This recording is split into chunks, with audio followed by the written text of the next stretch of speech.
বেশি লেখাপড়া করে আবার ডক্টর ইউনুস হওয়া যায়। ডক্টর ইউনুস হওয়া মানে ধোঁকাবাজি, প্রতারণা করা যায়, ছুরিদারি শিখা যায়।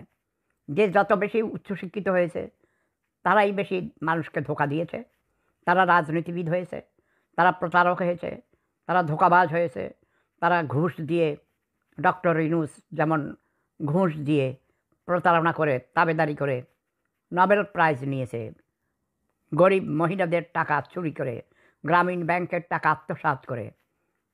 কাজেই দুইটাই খারাপ এবং ভালো দিক আছে। সুশিক্ষায় সুশিক্ষিত হতে হবে। ডক্টর ইউনুসকে অনেকে জানে না, অনেকে বলে এই আমাদের দেশের ইজ্জত বাড়াইছে, নোবেল পুরস্কার পেয়েছে। নোবেল পুরস্কার ইজ নাথিং, ওকে? শান্তিতে নোবেল পুরস্কার মূলত এটা পলিটিক্যাল। আমেরিকান সাম্রাজ্যবাদ, একচেটিয়া পুঁজিবাদ, তাদের যারা কেনা গোলাম হয় তাদেরকে এই পুরস্কার দেয়, পুরস্কার দিয়ে তাদের স্বার্থ চরিতার্থ করে। ডক্টর ইউনুসকে তারা এইভাবে ডেভেলপ করে আজ বাংলাদেশের রাষ্ট্র ক্ষমতা দখল করিয়েছে। বাংলাদেশের সেন্ট মার্টিন দ্বীপ এবং বাংলাদেশের আজ পূর্ব অঞ্চল, দক্ষিণ পূর্ব অঞ্চল, কক্সবাজার থেকে শুরু করে বিভিন্ন অঞ্চল এবং রংপুরে আমরা দেখতে পাচ্ছি সেগুলোকে অন্য দেশের অধীনে চলে যাচ্ছে। অলরেডি বাংলাদেশের পূর্ব অঞ্চল, পূর্ব সীমা, মায়ানমারের সাথে যেই বর্ডার, সেগুলো এখন মায়ানমার মানে আরাকান আর্মিদের দখলে চলে গেছে।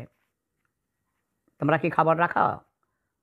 বাংলাদেশ আজ একটি পরাধীন রাষ্ট্রে পরিণত হয়ে যাচ্ছে। কাজেই উচ্চশিক্ষার